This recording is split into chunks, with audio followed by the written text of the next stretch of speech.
በኢትዮጵያ ሴቶች እግር ኳስ ላይ ከጊዜ ወደ ጊዜ እየተንሰራፋ የመጣው ከባህልም ውጭ ያፈነገጠው የተመሳሳይ ጾታ ግንኙነት አሳሳቢ ደረጃ ላይ ደርሷል። ይህንን ነገር እንግዲህ እስከዛሬ እየተሸፋፈነ እየተደበቀ የተጫዋቾቹንም ስነ ልቦና ጫና ውስጥ ላለመክተት በሚል እኛም እንደ ጋዜጠኛ ኃላፊነታችንን ነገሩ በምክር እንዲታለፍ ብዙ ጥረቶችን አድርገናል።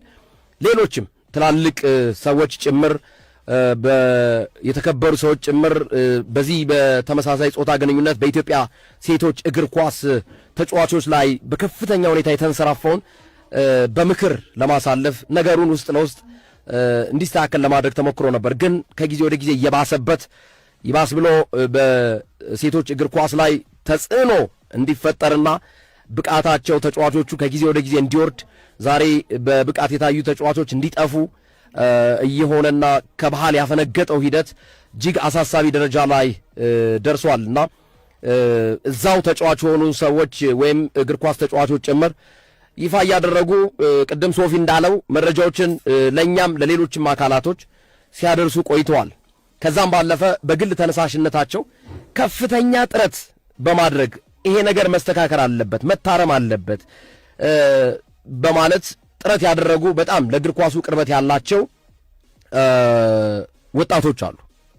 አንዱ ምን ያህል ጌታቸው ነው። ምን ያህል ወይም በቅጽል ስሙ ጅቦ እየተባለ ይጠራል። የቅዱስ ጊዮርጊስ በጣም የልብ ደጋፊ ነው። በቲክቶክ በጣም ብቻውን ይታገላል ይሄ ነገር እንዲስተካከል። ሁለት ነገሮችን ነው እያነሳ፣ አንደኛ እንዲህ አይነት ነገሮች እንዲታረሙ፣ ሁለተኛ ደግሞ በሴቶች እግር ኳስ ተገን በማድረግ ሴት እግር ኳስ ተጫዋቾች ላይ የሚደርሰው በደል መቆም አለበት የሚለውን ሁለቱንም ሲያነሳ ቆይቷልና አድማጮቻችን መሸፋፈኑ አያዋጣንም።